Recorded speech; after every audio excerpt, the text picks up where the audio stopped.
This video's topic is embedding quotations.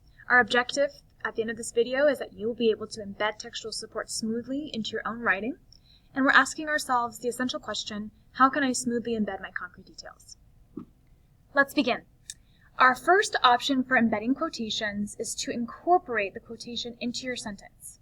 This means you need to punctuate it as if you were not using a quotation. So here's an example.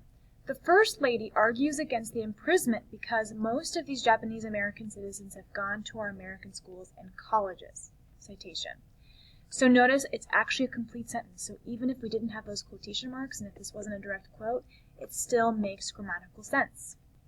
Another option for integrating quotations is to attribute by using phrases like he writes or she claims, etc. So one example says, Roosevelt writes, comma, Japanese Americans may be no more Japanese than a German American is German. Notice that because I introduced the author at the beginning, I didn't need to include a citation, unless I was referring to a page number. But if we remember, in this instance, we're not referring to a page number here. Another example, Roosevelt claims the rest of us must view Japanese objectively. Remember, if you ever want to take out phrasing and rephrase it so it makes grammatical sense, you must put it in brackets like we've done here. And again, notice that we didn't need a citation, so the period's inside the quote, both times. So here's a cautionary note. It's really important that you do not use an attributive speech tag, like he writes, she writes, etc., when you're introducing a quote that is not a complete sentence. It has to make grammatical sense. So here's an incorrect example. Ford writes, letters from Nippon, clothing, even old photos. That's a fragment. There's no subject and predicate that makes sense in the sentence. So do not do this. Make sure that the quote is a complete sentence. Again, the problem with having these speech tags follow with a non-sentence quote or a fragment is that people expect a full sentence to follow them. It doesn't sound natural or correct. Here's another bad example. The girl said, the grumpy man who lives next door. Okay, the grumpy man who lives next door does what? It's a fragment, it doesn't make sense, don't do it. Here's another option for integrating and embedding your quotes. Use a sentence.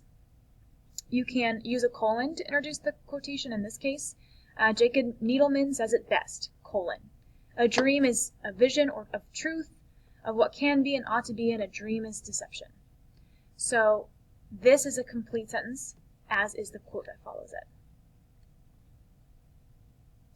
So sometimes it's hard to tell when do I use a colon versus a comma. So here are the rules. Jacob Needleman says it best, colon. Notice that this was a complete sentence. That's when you use a colon. Okay? If it's a fragment like Jacob Needleman says, that by itself is not a complete sentence like this example was, then you need to use the comma. Make sure that you capitalize the first letter of any complete sentence you quote unless you introduce it with the word that. So here are some examples here. Notice that here we don't capitalize the T and the. Same here. But here, notice there's no that. So we need to capitalize the T. If you have a quotation and you're breaking up it into two parts, you do not need to capitalize the first letter of the second part. And that's exemplified by the word because, right? So notice that they break it up with their own writing and they embed it this way. Commas and periods go within the closing quotation marks except when you have that parenthetical citation. So if you mention the author's name and you're citing it before you quote, then you're good. You put it in the quotation. But here, you need to refer to the page number, so you need to put that parentheses there and that period goes outside. If there's a question mark or an exclamation point or a dash, you need to put it within the original quote, and notice you still put that period outside the parentheses.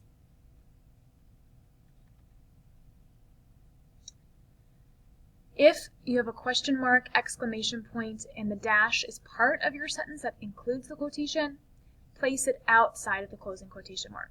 So notice this person is writing a question, and they're using their quote within their own question, so in that case, then you put the question mark outside. All right, hopefully this information helped. Make sure you apply it to your revisions. Good luck.